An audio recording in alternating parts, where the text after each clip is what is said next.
A very good evening, ladies and gentlemen. Welcome to the Master of Science in Infectious Disease Emergencies Information Session. My name is Benjamin, and I will be your host for today. First and foremost, thank you for taking time out of your busy schedules to join us virtually tonight. And speaking of virtually, the sheer possibility that we are able to do this in a webinar format with everyone sitting at the comfort of their own homes is because of the COVID-19 pandemic. Well, to me, that is one of the three good things to come out of COVID-19. The second being the flexible work arrangements that a good portion of us now enjoy. And the third and most important one will be the main reason why we are all gathered here tonight, the MSc IDE program. Conceptualized by the Center for Infectious Disease Emergency Response, or in short CIDER, at the NUS Yong Lin School of Medicine, the program is specifically designed to allow us to learn from the lessons of COVID-19 and tap on the various opportunities arising.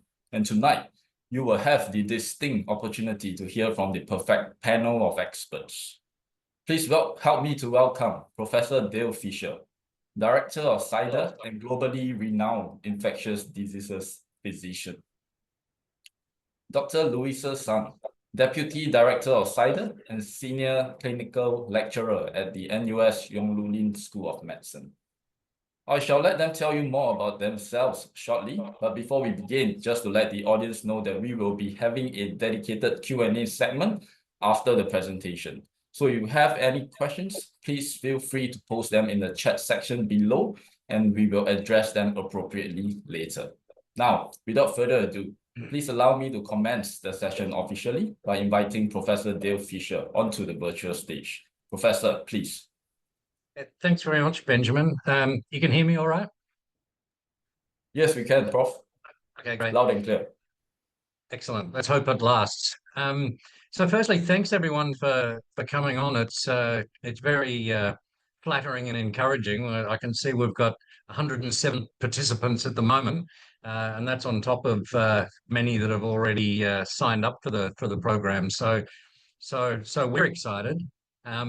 Just to give you a bit of background about me, I've been in this game for over 20 years. You can probably tell from my accent that I'm Australian, but I came to Singapore in 2003, coincidentally at the time of the SARS outbreak, and that's when I was I guess really had a change of career. I was an infectious disease physician already, but it was just so enriching to see how to manage an outbreak. I got involved with the Global Outbreak Alert and Response Network, which is a major network of WHO, and in 2009 did lots of H1N1 outbreaks across Asia. Subsequently, lots of trainings about that. We went to the West African Ebola outbreak in Liberia 3 times during 2014, 2015, and there's some amazing stories from there. I became chair of the Global Outbreak Alert and Response Network from 2018 to 2022. So obviously that was a pressing time, and I was privileged to be invited by WHO to go to their first mission to Wuhan and other parts of China in February 2020.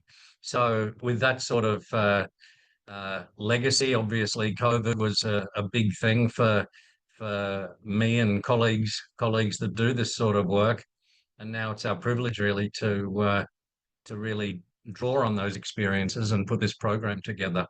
So I'll be back in a minute to take you through a bit about the program, but first I'll let Louisa blow her own trumpet, which isn't hard. Hi, good evening, everyone.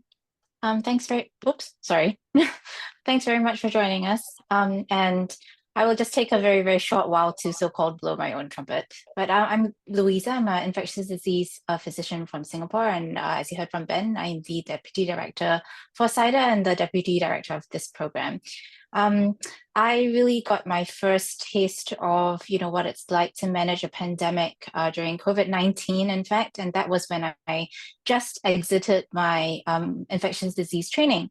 And unbeknownst to me, was such a huge world of pandemic preparedness and response aspects that I personally wasn't aware of. So I always call this master's program the ideal program that I didn't get to attend before I had to deal with COVID. So I think we're very, very lucky that Prof. Dale has actually, formulated this very comprehensive program, and we've managed to put it together with our team together here at CIDER. So I'm quite excited for what we're about to share with you tonight. And yeah, feel free to post any questions if you have in the Q&A for now, and we'll get to the Q&A at the end of the session as well. I'll pass back to Dale to take you through the program formally. Thanks, Louisa. Are those slides clear? And okay, so this won't take long because I really want to focus on questions from you. Who is this for? Now, this is obviously a common question. We had to grapple with this at the beginning. But what we found during COVID was that a lot of people had to wing it. And my dream is that there's a cadre of people across the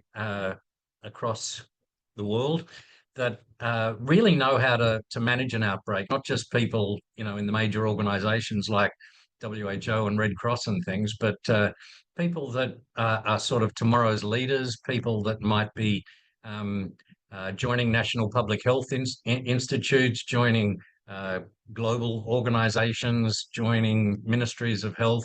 Maybe they're already there, but it's not just for doctors. It's certainly not. Anyone that's a stakeholder in this. So if you're a researcher and you want to strengthen your research skills and how you apply them in an outbreak setting, it would do that.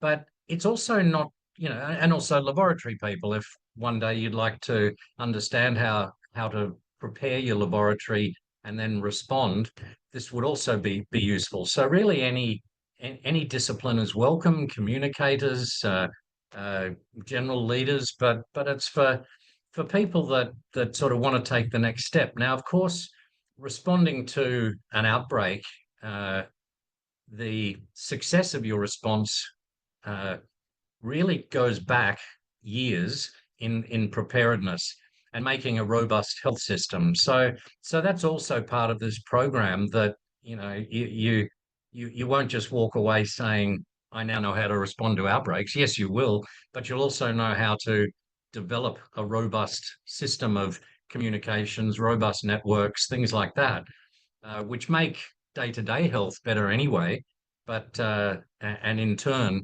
that makes it better for response. So I think we can really tick a lot of boxes in where we're going with this. But this is a picture from 2001, a Ugandan Ebola outbreak. And if you look in the middle of this picture, you can see there's a notice board, and this is it zoomed in. And this is like 24 years ago, what the pillars of outbreak response looked like.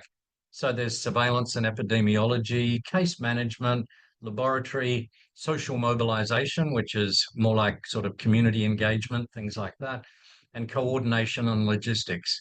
And that was the sort of, I guess, fairly simple approach, but you can see how there are different pillars that come together to make a good resilience system and one that can respond in an outbreak. Fast forward to now, you can see it's a lot more complicated. Vaccination is key to ending outbreaks. Infection protection and control, and protecting the health workforce, the mental health issues that arise, not forgetting about other things that can be collaterally hurt. So while you're all worried about COVID or Ebola or something, you better make sure people aren't having their cancer unrecognized or dying from a heart attack because they were too scared to go to hospital and get the help. So making these essential health and social services is there. This is, infodemic is a brand new word. So information management, misinformation, disinformation, these are also things that we will address in different courses. So you can see it's much more complicated, and all the operational support, the coordination, research, which cuts across everything. It's much more complicated than it ever was. And even though some countries do have all these components very well sorted out, when it came to the pandemic, they just didn't coordinate it, and the leadership was weak, and they didn't respect the science. So it was easy to see how some countries, even the wealthiest countries in the world, struggled. So the courses, if you can extrapolate from those pillars that I was just talking about, there's leadership, surveillance and epidemiology, and communications. We've called these the three core courses. So these are compulsory. There's a whole lot of text there on some of the things that that you'll be learning in the course. But Louisa, when she takes you through the website later, it's probably best you have a look at this yourself. Other things, so the clinical management, this is not the detail. If you're not a doctor, you won't walk away from this course as a doctor, but you'll understand the principles of why clinical management can struggle during a pandemic or an outbreak, and how to make the system strong so that it doesn't struggle in that situation. Obviously, infection prevention and control, facility infrastructure. All the different interventions for outbreak control, whether that's mask wearing, hand washing, social distancing, all the way through to, lockdown. Do you need to lock down? They're the sort of non-pharmaceutical interventions, but then there's vaccines and things, which is, of course, the ultimate interventions, and there's several days on vaccines. Research in a pandemic, I think you've also just realized some of the novel techniques that have been introduced on how to do sort of urgent research, and we'll also be talking about how countries can develop their research capacities, which is again good in peacetime, but strengthens your capacity in the response phase. And these are the other courses. Mental health is obviously a big thing, whether you're sort of aggrieved, or you're exploited or abused, or you're disadvantaged in some way, whether you're a health worker that's being kicked out of their flat because they might bring the disease back. There's many different issues to mental health, and the vulnerable people that are already vulnerable in society, and how it affects them, a pandemic. Laboratory issues. Training is very important in outbreak response, how you prepare, how you use training to prepare, how you use training as part of the response. These are all essentials. We thought we'd be remiss if we didn't do outbreak-prone pathogens, so you'll actually learn about Ebola, about SARS, about MERS, about yellow fever. These will all come up, so that at least you've got some understanding of why some pathogens cause outbreaks and others don't. And for those with a sort of a mathematical sort of mindset, it's modelling is really critical to inform decision making.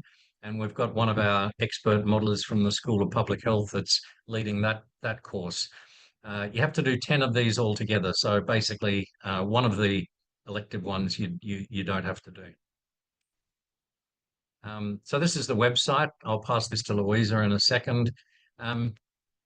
You can come to Singapore for the whole time, but for those that want to go back and continue their work, or be with their family, or save a bit of money if you don't live in Singapore, then we have got a sort of a novel approach to this, where if you study this, you can see there's an early semester, mid-semester, end semester. We have 2 semesters.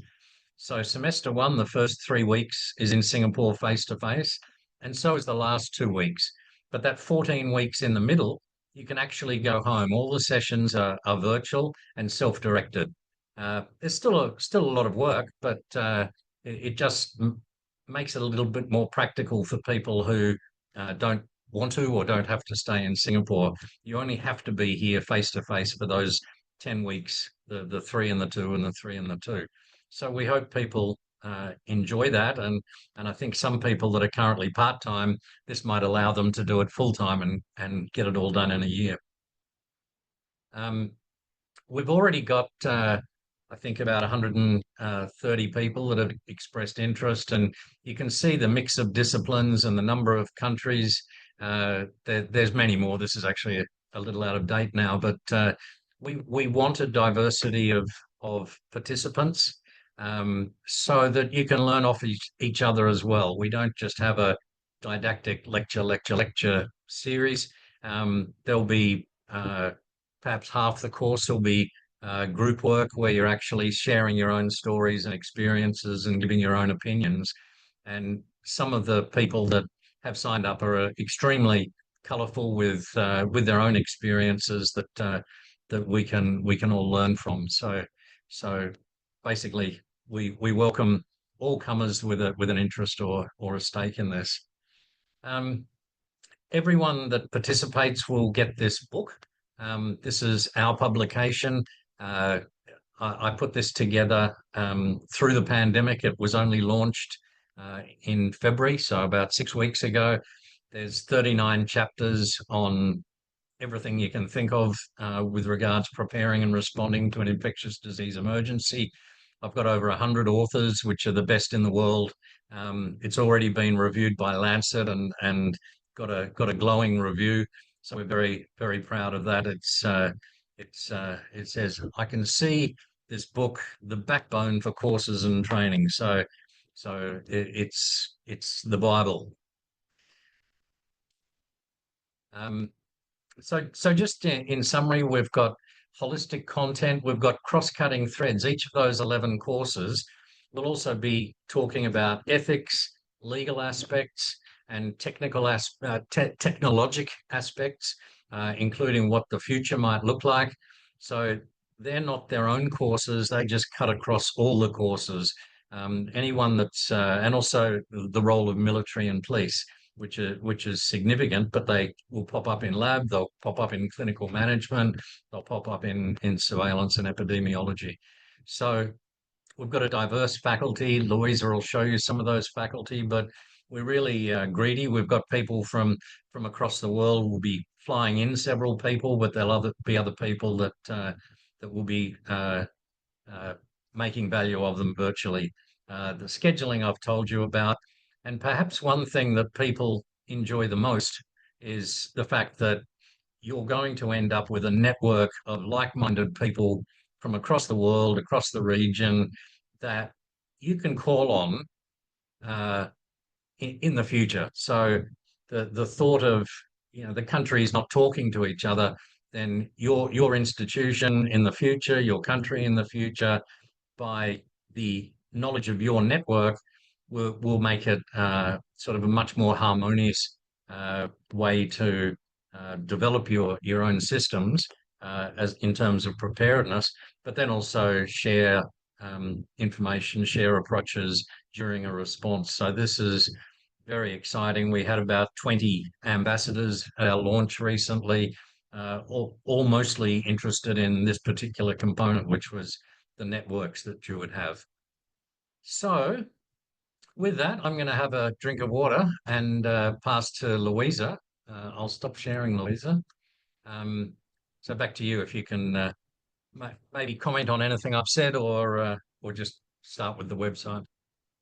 Yeah, sure. Let me share my screen.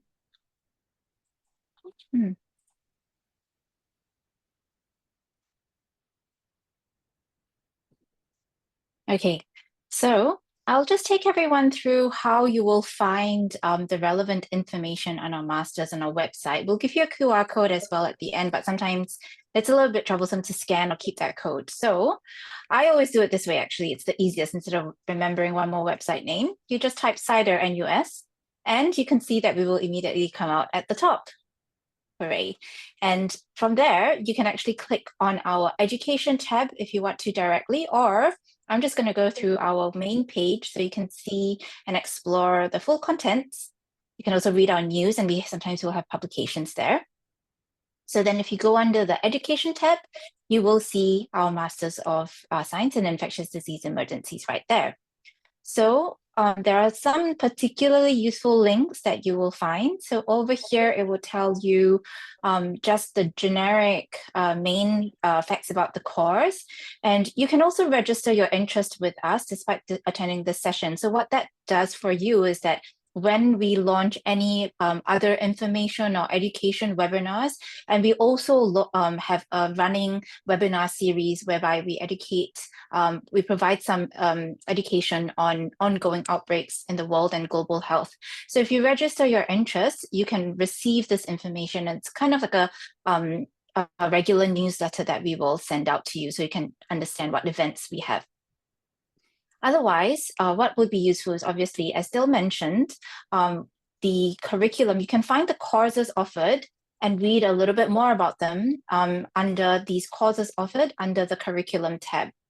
What is also probably most useful for you is to understand the structure of our program.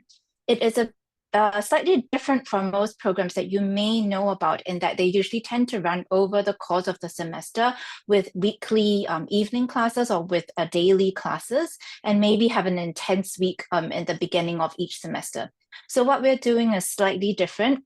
So over here, you will see we begin every semester is formulated the same way, and the only difference is that if you're taking the course as a part-time, you may not be present for the full face-to-face activities of every semester.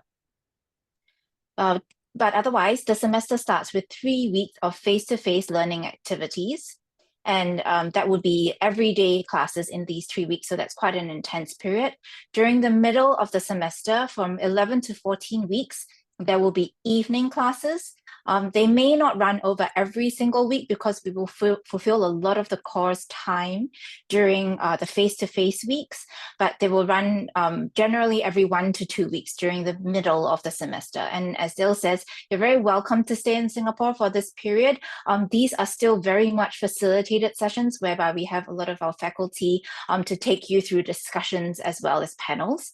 And at the last part of the semester, we will have another 2 full face-to-face weeks. These 2 segments of face-to-face weeks are not optional. They're compulsory that you be here face-to-face, meaning that we don't have an online learning option for the face-to-face weeks of the semester. So in total, if you're taking a full-time year, you'll be in Singapore face-to-face lessons for 10 weeks of the entire year. And if you're part-time, that takes me to the next tab where you can click on the study plan, which will actually show you in a little bit more detail how you can plan your 2 years of your part-time course. So I'll leave you that to read on your own. Let me just click out of this. So again, the study plan is also found under the curriculum tab. And you scroll all the way to the bottom and you can read about or see how to structure your own semester plans. We also have our admission requirements here. And again, we do encourage everyone who is interested in the course to apply. There are some generic, very standard criteria that we put here, but we understand a lot of you may have very diverse experience in working either in global public health or, perhaps you're an epidemiologist, you're a communication specialist. We certainly have someone who's actually a kind of a medical journalist who's also applied.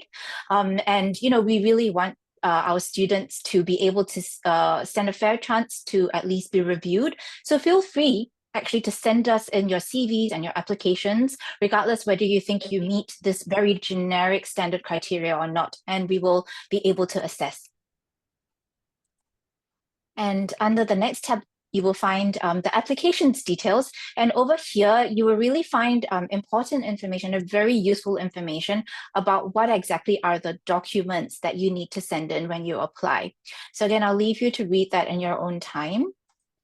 And lastly, I think some of you were also asking about the fees. So there is just to apply, there's an application fee of $50. And then over here, we do break down our tuition fees for non-Singapore citizens as well as international students. So you can read that as well on your own.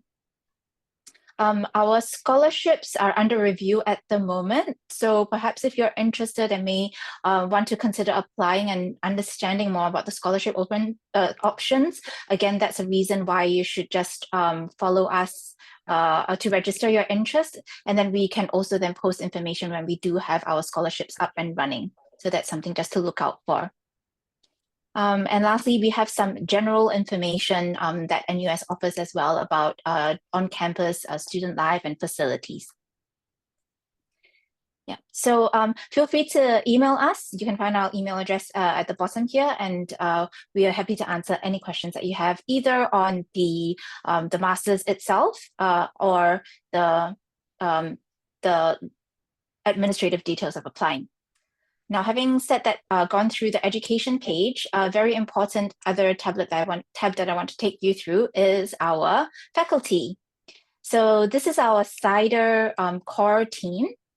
And as you scroll through our faculty page, you will find that these are, again, they are faculty. They consist of international as well as locally renowned experts, actually across a number of specialties. Many of them will be infectious disease physicians. Many of them will be working very prominent global health figures, and probably a lot of you may recognize Prof. David Heyman, Prof. Daniel Barsh, our very own Prof. Benjamin Ong, as well. Then you can see that Prof. Aylett is actually an international lawyer, for example. Prof. Julian and Dr. Tamra, who may be somewhere down here, they're actually ethicists. So as you can see, we do have a very diverse faculty as well, with their own specialties, expertise, and specialist domains. And together they will form a very strong faculty to take you through our comprehensive courses. Okay, so I think I'm done with the website introduction, and I'll probably hand back over to Dale. If not, we'll be able to go through Q&A. Yeah, I think we've said enough. I think hand back to Ben. I see there's a good number of questions there anyway, and that'll probably be most relevant. So, Benjamin. Sure. Thank you very much, Professor Fisher and Dr. Sun, for offering your time and expertise this evening. What an insightful presentation. I'm sorry. I think we already have some questions, like you mentioned. So let us quickly transit to the Q&A segment where you, the audience, decide what needs to be addressed. So I've received a couple of questions that will address to me personally as well. So I'm going to read this out, and I think it's a perfect way to kickstart the Q&A segment because of the nature of the questions. So I'm just going to read this for the benefit of everyone. Yeah, so yeah, NUS is a research university. So the question is this course big on exams? And most importantly, will people be asked to submit a thesis or dissertation? Listen, we're lucky. We've got an education specialist in our team. Actually, we brought her on board especially to make sure that we could make the most of the program, Claire. We weren't expecting to have her here because she had another commitment. But Claire, do you want to come on and just talk about assessments and other exams and things? Hi, thanks, Dale. And thanks, Louisa and Benjamin. Nice to see everybody this evening. Yes, the curriculum is tailored towards adult learning styles and philosophies. And as such, the assessment is aligned to that practice. So I think I saw somebody in the chat asking if there was a dissertation. This is coursework based. It's not project based. There is no dissertation. I also saw that somebody asked if there is an exam. There will be certain activities that we wish for you to fulfill and be successful in during the course of each of the courses that we offer. But our philosophy is to provide some formative assessments continuously throughout the year or 2 years, where you will receive feedback enabling you to be successful when you come to any summative assignments. And these could be presentations, finding out some investigative homework in your own contexts. Occasionally, we may have a few MCQs. but it's not going to be very heavy on, you know, what you might have experienced in your undergraduate program. This is a tertiary degree. And as adult learners, we wish to provide appropriate and relevant real-world assessments for you. So I hope this may answer the questions, Dale and Ben, Louisa, that were posted. Sure, I think certainly, yeah. So go on, Prof. I think some of the other master's courses do require major pieces of writing, but ours will be sort of smaller assignments, often group assignments, where you have to organize a presentation or something, and you might give it back at the end of the semester or something like that. So what Claire said, those onerous ones are not going to be part of our course. We will require a significant component of active participation in the classroom. So, you know, if you are jumping on board with us, we won't expect you to be sitting shy and quiet. We want, you know, real engagement, and that is for your benefit, to learn from each other, to build your network. So lots of active participation to look forward to. Well, thank you very much, Claire. I think that pretty much answers even the second question that was addressed to me privately, which is the description of the learning style in further detail. So I'm just going to go straight to the question and answer segment. I think quite a few of these questions were addressed you know, during topics that were covered in the presentation, like scholarships, the mode of study. Yeah, but there is a particular question that I think Dr. Louisa just answered, which I find that is quite interesting. So maybe we can you know, elaborate to the platform. So yeah, because we are bound to have, you know, applicants coming from all walks of life, all kinds of backgrounds. So what are the career prospects for graduates with no prior medical background or certifications? Yeah, maybe the panelists can care to elaborate a little bit on this for the benefit of everyone in the room. Yeah. Yes, sure. Thanks, Ben, for bringing that up. I also found that to be quite an interesting and important question, actually. So not sure who it came from, but thanks for asking that. So as I think Dale alluded to earlier on, we really do expect and hope that our students will be from quite a variety of different jobs and come from different experiences.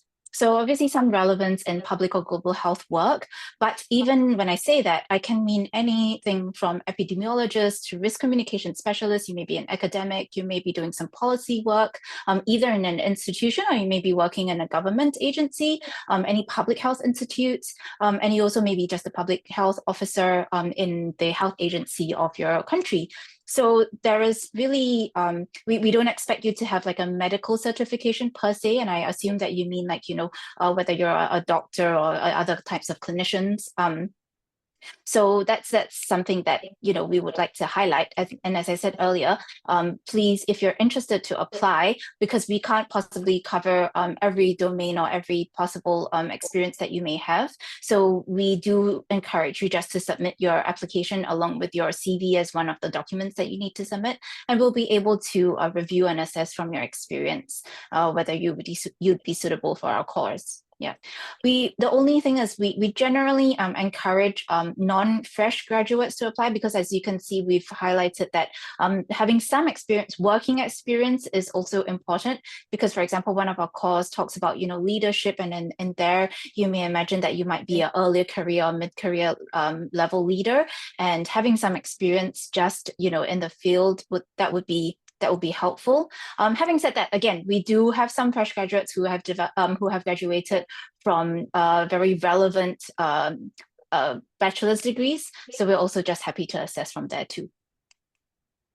Yeah, I think we do appreciate that some people like to get their education done, so they'll go straight from undergraduate to postgraduate. So you know, we live with that.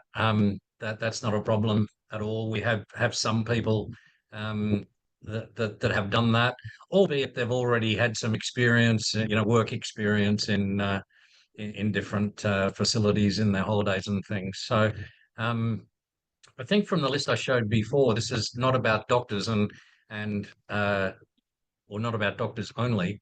And what what COVID showed us was that these sort of things are much more than just a health problem. So, you know, operations people, things like that, anyone can understand this. And if you're a laboratory person, we've got infection control nurses that have signed up, laboratory people, researchers, because they're all people that just want to get better at what they do and probably in the longer term be leading in this sort of field, leading in laboratories, and that means they have to understand how to develop a laboratory, make it adaptable, make it strong, make it well networked within the country. So these are all things that help you respond. So yeah, I think we're pretty open, and we actually want diversity. If we had a room full of only doctors, then that wouldn't be good.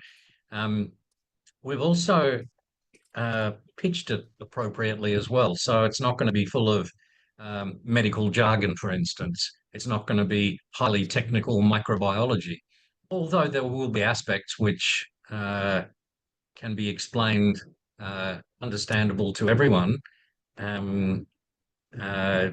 just to make the successful participant of this course good at all this stuff. Hope that makes sense. Definitely it does. And I think it's coincidental that, Prof, you mentioned about microbiology, because we had just had an incoming question here that's asking, for someone with a degree in microbiology and with no industry experience, what are the chances, for this person to get enrolled in this program? I see Louise is already typing an answer, but no, I think please send us your application. We'll be glad to review. Yeah, I mean, I think Louisa makes a good point. Just apply. We've even had individual conversations with people now. With so many people, we don't want to encourage. We'll spend every hour of the next month if we have individual conversations with everyone. But that's an option. But apply, and we might say, actually this won't work for you, but I'd be surprised if I said that, because you've got a degree in microbiology. You'll say you may choose not to do the laboratory one because you're already very good at it. You might not do the pathogens one, but you might want to do the laboratory one because that's really the one of the main interest to you. And I'd probably like you doing the laboratory one and the pathogens one, because then you'll be a wonderful participant in the class, not only learning, but also helping explain to your new colleagues and friends. Certainly. Thank you, Prof. Fisher. I think we have a very interesting one next. So are there any examples of potential roles in healthcare institutions, such as hospitals, that graduates of this course can take up? This person is basically, just wanting to find out how public healthcare institutions in Singapore can foresee, utilizing the fresh batch of graduates from this program. Yeah. We've got staff from, if this is from a Singaporean, we've got staff from NCID that have already signed up for the course. So they see it in their probably practical role as something that'll tremendously value add to their career, so that when they go back, they've got this lovely NUS master's degree, and they're good at everything that NCID does. That's the National Centre for Infectious Diseases, for those not from Singapore. So it's our sort of National Public Health Institute or Infectious Disease Institute, and yeah, so I think whatever career you've got, this will only help you in promotions. If you don't yet have a career, or you want to change your career, certainly NUS has capacity to support you in job finding. You will meet the most amazing global faculty and develop relationships with them. We have a mentorship program where whatever country you're from, you'll be assigned somebody to be your mentor. And if you're having trouble with some of the homework or not understanding something, you can go to them. Of course, you can go to us too, but there'll be someone else sort of on faculty as your dedicated mentor. So you'll meet a lot of people. You'll have opportunities to create networks and relationships. And let's face it, that's how most jobs come about. I don't think this would happen as much in a purely didactic course where you're just attending class every day and the lecturer may not even get to know your name. But so I would think WHO, Red Cross, Doctors Without Borders, CDCs in all the various countries, I think they would love to take on someone with this master's. And if they don't, I'll speak to them. Well, thank you, Prof. I'm going to stay with you for this one because I have a question that was addressed to me privately, and this might be right up your alley, and of course to the other panelists as well if you have any inputs or opinions. So someone is asking, if there's no outbreak for a long time, what options do graduates have in terms of pivoting their careers? You see, outbreaks are, well, depending in what country you're from, but most countries don't see a lot of outbreaks. Every hospital, every country will have lower level outbreaks, whether they're sort of foodborne outbreaks or hospital level outbreaks. So they're always happening. But yeah, obviously, you know, there was a big MERS outbreak in Korea. Obviously, there was H1N1 in 2009. There's lots in Africa, obviously. COVID is obviously the Rolls Royce of outbreaks. But you see, the thing is, you don't need an outbreak to need outbreak specialists. You need to understand how to make the part of the world that you're involved with safe against an outbreak. We can see more outbreaks are happening for those that understand One Health and those that understand spillover events. If you don't yet, you certainly will by the end of the course. These continue to happen, and outbreaks are going to happen more often. And more important than ever is to have a resilient health system that translates across whole of government, whole of community approaches. So every institution, Ministry of Education, the Ministry of Transport, they all should have some sort of expertise here. So I hope that answers the question. It's about preparing. You can't just invent surveillance in an outbreak. You have to have a strong surveillance system. And how is that technologically advancing? What will it look like in the next 5 years? These are things we can do now. Community engagement. How do you actually engage the community? We know you can't respond to an outbreak if the community doesn't trust you, if you don't know who your community is. So these are things that you need to understand. Who are the vulnerable members of your society that are prone to problems in an outbreak? Well, okay, now there's no outbreak. Let's look at those vulnerable members of society and talk about how we can make that better. So really, whatever walk of life you're in, it's a good way to think about it. The outbreak just amplifies problems.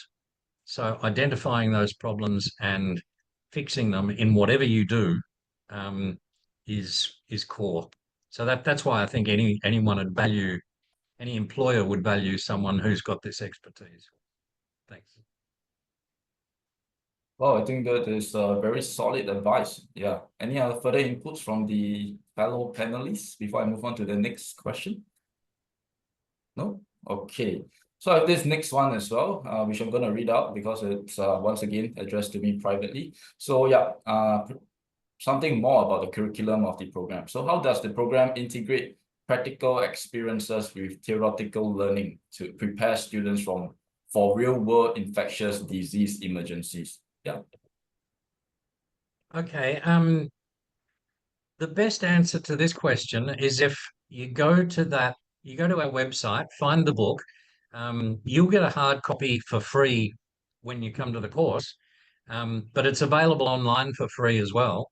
And you will see from that it's a beautiful blend of theoretical knowledge. There's probably 40 to 80 references at the end of each of the 39 chapters, but there's also stories filtered through it, solid examples of what happened here.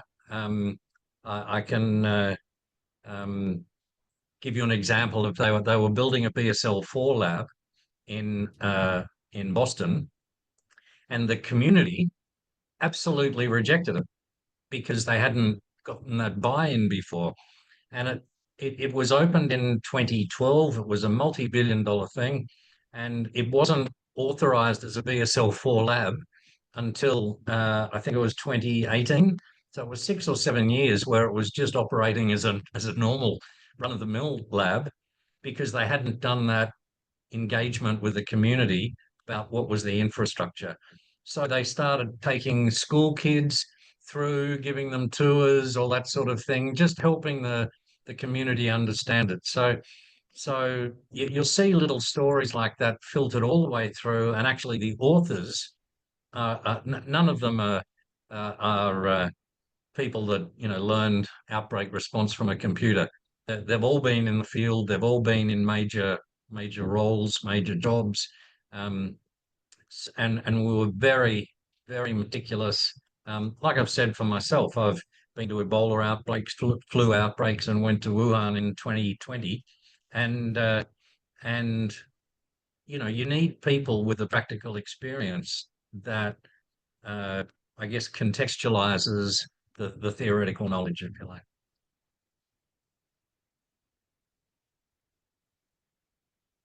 Great, thank you, Prof. Fisher. If there's no further, inputs from the fellow panelists, I'll move on. And I saw that Claire has been answering all the questions in the question and answer segment as well. So thank you very much. Yep, I have one here addressed to me. So yeah, what opportunities are available for interdisciplinary collaboration or learning within the context of the MSc IDE program, since the program's emphasis is on attracting professionals from various fields like, healthcare, public health, policy, etc. Yep.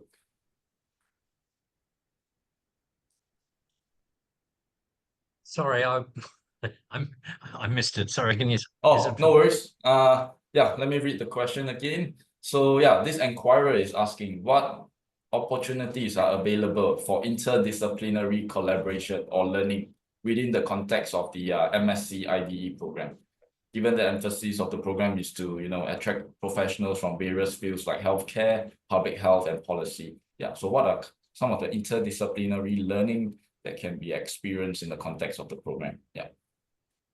I would say the answer is almost in the question. Yeah, this is what it's all about. A 30-year-old doctor sitting with 5 other 30-year-old doctors, they're not going to have a lot to share. But if you're sitting with an infection control nurse, you're sitting with someone from Africa, someone from China, someone from Australia, and they're slightly different ages, different experiences, different disciplines. Absolutely. And some of the coursework that Claire was talking about actually needs those perspectives.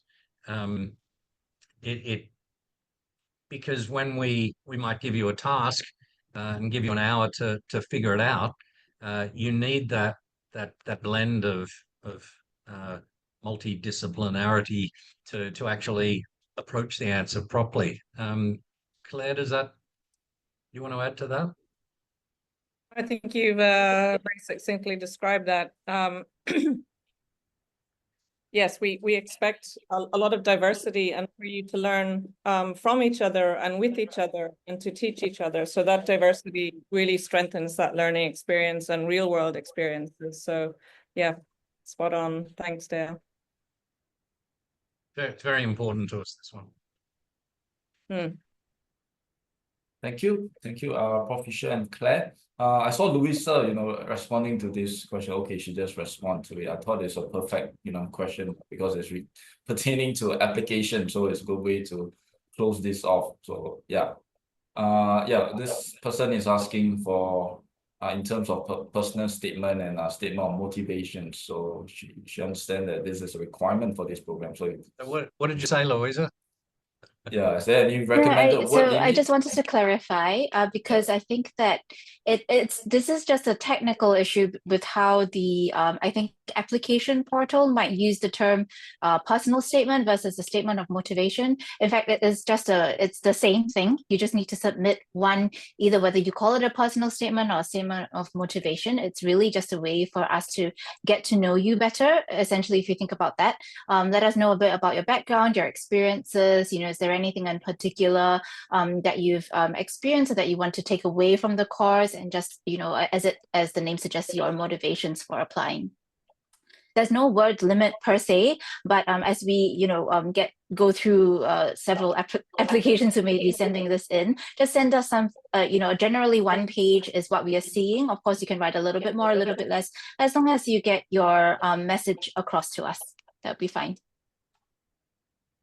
Thank you, Louisa. I think that's good advice. So yeah, moving on, I think we have a medical doctor here, a fresh graduate as well as a medical doctor, Antonius Michael, who would like to find out what are the kind of future career possibilities that suit with his recent degree, combined with the enrollment to this MSc IDE program. Do you want to take it, Louisa? I talk too much. Okay, yeah, no. I'm trying to read the questions and locate this one. Okay. Will you explain any future career possibilities that suit my recent degree? Okay, so for medical doctors, I mean, again, you can choose to go on as a clinician. For example, I'm a infectious disease clinician, and also, after my specialty training as well, that's the point where I started to get more involved in public and global health, and especially outbreak response. So that's one path to go down. But you can be a family medical doctor, family physician. You can be a surgeon. Our own Director of Medical Services of Singapore, who is very heavily involved in, of course, public health decisions. And during COVID, he is I believe, upper GI surgeon or a general surgeon. So your options aren't, again, they're wide, they're not limited, and I imagine that you can explore both your own medical specialty interest as well as how you can integrate that with public health and outbreak response. Yeah, I'd go on and say it would really position you well for a leadership position, I think. It's doctors that, over 10 to 20 years start to get, well, earlier than that, they start to get selected out and given leadership positions, chairman of committees and heads of departments and things like that. And that would be a natural career path for someone that really understands health systems and how things can go badly when stressed by an outbreak. As I say, this is not only about outbreaks. This is like outbreaks the extreme, but we're going to teach you all about health systems and mental health and the clinical side and the laboratory side and the research side, so that with all those systems strong, when there's an outbreak, we know which levers we can pull, buttons we can push to respond well. So it's that holistic approach. You're not going to come out of this as an infectious disease physician. You've got to do your years of training for that. Training, yes, that is true. But you'll come out with a good understanding, and you'll probably, if you're not sure what you want to do, you'll come out with probably a better idea of what you want to do, and maybe that'll be public health, or maybe it's specialist physician, or something like that. But if you've got the personality and the desire, then probably leading would be something that you'd be much more comfortable with. All right, thank you, Prof. Fisher and Louisa. So a quick time check. It's 7:56, so I think we have time for maybe a couple of last questions. Yeah, so yeah, we have this question from an I anonymous must say, attendee. all I can say is, wow, what an audience. These Oh, good questions, and we can't keep up with them. yeah, it's a good problem, isn't it? Yeah. So we have this attendee who's currently in college and planning to pursue biomedical science, I'm sorry, and of course have a strong interest in working with global health organizations like the WHO and Doctors Without Borders. So will it be possible to apply for this program right after graduation, or will prior job or working experience be recommended? Additionally, how would this MSc IDE program align with he or her long-term career goals in global health? Yeah, well, doing this, you'll certainly meet people that are involved in global health. As we've said, it's nice if you've got a couple of years' experience, so that you've got your own questions, your own sort of understandings, and then you come to the course, our program, and get it ironed out.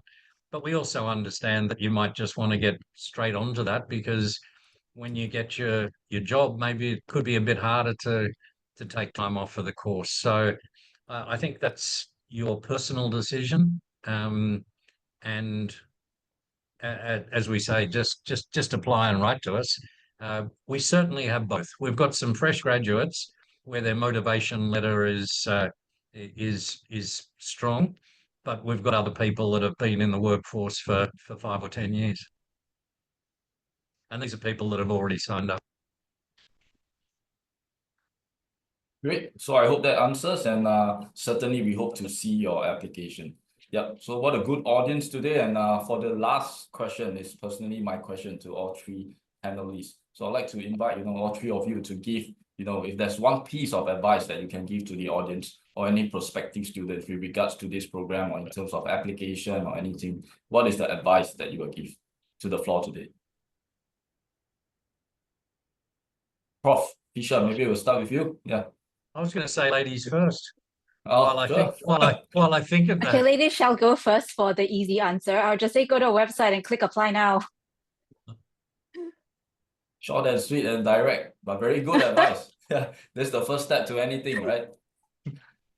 Yeah, how about Claire? What advice do you have for the audience today, or any prospective students? Yeah, following Dr. Louise's message, any additional questions, just message us. Send us an email. That's very good advice as well. If you have any questions, always ask, and then we'll give you the answers and all the ammunition that you need to complete your application. And finally, to you, Prof. Fisher, what will be your advice to the audience today? Obviously, we're unanimous in saying our advice is strongly consider the course, and when in doubt, talk to us anyway. But backing onto that, I would say just take advantage of this. There's no course like this where we've got professors of everything coming in to help us.